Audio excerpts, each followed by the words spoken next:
तो एक सिटी को दिखाते हुए जहाँ पे एक लड़की हमारे मेन कैरेक्टर यंग चैन से कह रहा होता है, यंग चैन क्या तुमने ही इस ड्राइंग को बना के इसका एल्बम बना के तुम सेल कर रहे हो एकेडमी के अंदर, और कर रहे हो तो क्यों कर रहे हो? चैन कहता है, सीनियर सिस्टर अब तो बहुत ही ज़्यादा ब्यूटीफुल हो इसी वजह से। ये बात सुनते जो सीनियर सिस्टर है वो कहती है, अरे तुम तो पूरे दिन भर कल्टीवेशन के नाम पे तो कुछ करते नहीं हो, और ऊपर से लगते तुम ये सारे चीज़ें करके अपना टाइम बर्बाद कर रहे हो, और ऊपर से बहुत ही जल्द इनर कोर्ट असेसमेंट आने वाला है और उसके अंदर लगता है तुम्हें इस एकेडमी से बाहर ही निकाल दिया जाएगा। चैन कहता है, सीनियर सिस्टर अब टेंशन लेना बंद कीजिए, मैं फूहू फिस्ट कल्टीवेशन स्टेज पे पहुंच चुका हूं, और इनर कोर्ट की बात करें एग्जाम की तो उसमें कोई परेशानी होने की तो चांस है ही नहीं। चैन के यहाँ पे ऐसा कहते ही जो वहाँ पे 3 डिसिपल थे एकेडमी के वो भी यहाँ पे हंसने लगते हैं, क्योंकि जो चैन है वो 3 सालों तक हॉस्पिटल के बेड पे पड़ा था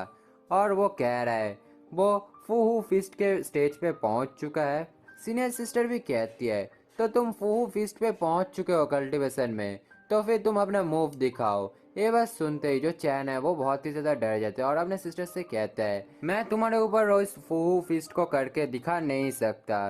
पर यहाँ पे जो सीनियर सिस्टर है वो कहाँ चैन की बात सुनने वाला था, वो चैन के ऊपर अटैक करने लगता है। चैन सिस्टर से कहता है, अरे रुक जाओ, मेरा जो मार्टियल स्पिरिट है ना वो एक्सट्रीम लेवल पे है, उसका पावर लेवल। अगर मैं तुम्हारे ऊपर फूहू फिस्ट का इस्तेमाल करता हूँ ना तो तुम बहुत बुरी तरीके से इंजर्ड होगे, और ऐसा मैं बिल्कुल भी नहीं चाहता।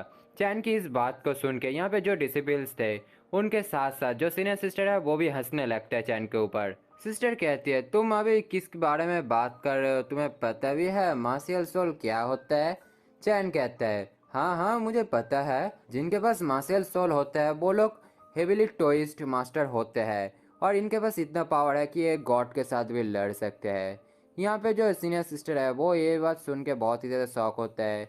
चैन को ये सारे बातें अच्छे से पता है देख के, और इसी के साथ यहीं पे जो चैन है वो भी कहने लगता है फुल एटीट्यूड में, अरे मैं हूँ हेविली टोएस्ट मास्टर, मैं हूँ सबसे ग्रेट हेविली टोएस्ट मास्टर।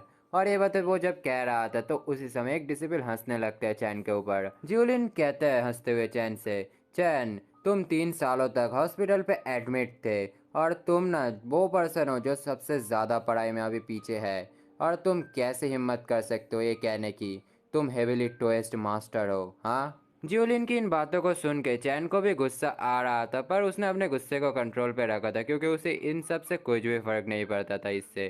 पर यहाँ पे जो ये लिन है वो कहता है, क्यों ग्रेट हेविली टोएस्ट मास्टर, अब अपने स्पिरिट को दिखाइए दिखाइए। यहाँ पे जो सीनियर सिस्टर है अब वो भी कहती है, अब बस करो जियोलिन। पर यहाँ पे लिन कहाँ सुनने वाला था, वो भी अपने स्पिरिट को बाहर निकालता जो टाइगर का स्पिरिट था। जियोलिन कहता है, सीनियर सिस्टर अब टेंशन मत लीजिए, मैं आपकी हेल्प करता हूँ इस बेवकूफ़ को एक अच्छा सा सबक सिखाने में।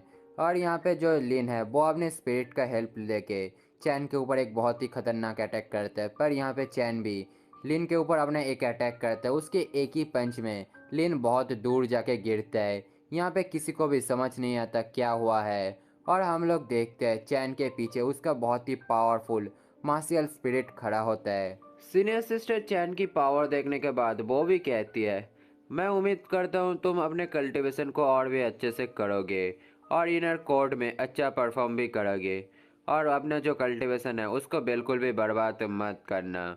यहाँ पे चैन भी कहता है, थैंक यू मुझे ये सारे बातें याद दिलाने के लिए। पर इसी जगह पे जो दूसरे डिसिपल्स थे वो भी बहुत कंफ्यूजन में थे, इसका जो मार्शियल सोल है वो कैसे अवेक हुआ। दूसरे साइड चैन के घर के बाहर ही एक लड़का जा रहा था, उस लड़के को देख के दो लड़कियां कह रही थी, अरे भाई कितना हैंडसम लड़का है। और यहाँ पे हमें दिखाया था जब चैन के घर के पास से वो लड़का जा रहा था उसी समय चैन भी घर से बाहर निकलता है। चैन को देखते ही वो लड़का बहुत खुश होकर कहता है, एल्डर ब्रदर। और ये बात सुनते ही यहाँ पे चैन भी देखते है उस लड़के को और उसे अपना भाई दिखता है, और यहाँ पे दोनों एक दूसरे को देखते ही एक दूसरे के साथ चिपक जाते हैं। पर यहाँ पे जो दोनों लड़कियां हैं उन दोनों को तो बहुत ही बड़ा झटका लग चुका था ये दोनों भाई है सुन के। चैन अपने भाई से बहुत खुश होकर कहता है, आज ना बहुत ही अच्छा दिन है, मैं अवेक हो चुका हूँ। यहाँ पे चैन का भाई कहता है, वो सब तो ठीक है, अब बताओ सीनियर सिस्टर ली ने क्या आपको कुछ बड़ा सा दिया है? यहाँ पे चैन झूठ कहता है, उसने जो दिया है ना तुम यहाँ पे नहीं थे, तो इसी वजह से तुम सोच भी नहीं सकते ठीक से कि क्या दिया है। चैन कहता है पर फिर भी मैं मदद नहीं कर सकता, वो लड़की म्यू। यहाँ पे चैन का भाई कहता है वो सब छोड़िए, आप म्यू के पास चलिए, आप अभी अभी अवेक हुए हो, आप जाके अपना मार्शियल सोल क्यों न दिखाते उसे। ये बात सुनते ही चैन बहुत खुश होकर म्यू के घर के वहाँ पे जाने लगता है। पर जैसे म्यू के घर के वहाँ पे पहुँचते चैन और उसका भाई, एक लड़की इन दोनों को रोक देता है। चैन सुई को देखते यहाँ पे अपने भाई को भेज देता है बात करने के लिए। चैन का भाई सुई से कहता है म्यू कहाँ है।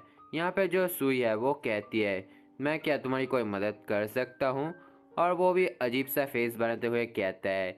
यहाँ पे चैन और उसके भाई को बहुत ज़्यादा गुस्सा आता है और वो दोनों कहते हैं यहाँ पे तुम्हें क्या उससे, तुम बताओ म्यू कहाँ है। यहाँ पे जो सुई है वो कहती है चैन इस बार के इनर कोर्ट एग्जाम के बाद म्यू इनर एकेडमी के अंदर होगा और फ्यूचर में तुम्हारे दोनों के रास्ते अलग होंगे, तो इसी वजह से यही अच्छा होगा तुम दोनों अलग ही रहो। यहाँ पे ये बात सुन के चैन को बहुत ही ज़्यादा गुस्सा आ रहा था और उसी टाइम पे उसी जगह पे म्यू भी आ जाता है। म्यू के यहाँ पे आने के बाद चैन का भाई म्यू से कहता है इन सब का मतलब क्या है म्यू। यहाँ पे म्यू के फेस को भी देख के चैन समझ जाता है उसका पूरी तरीके से कट लिया गया है।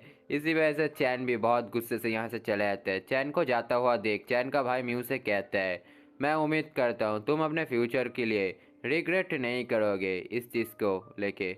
और इस बात को कह के चैन का भाई यहाँ से चला जाता है चैन के साथ। रात के टाइम पे चैन जब कल्टीवेशन कर रहा था उसी समय चैन के सर के ऊपर एक जलता हुआ पेपर आ जाता है कहीं से। और इसी के साथ ये जो एपिसोड है वो यहीं पे ख़त्म होता है।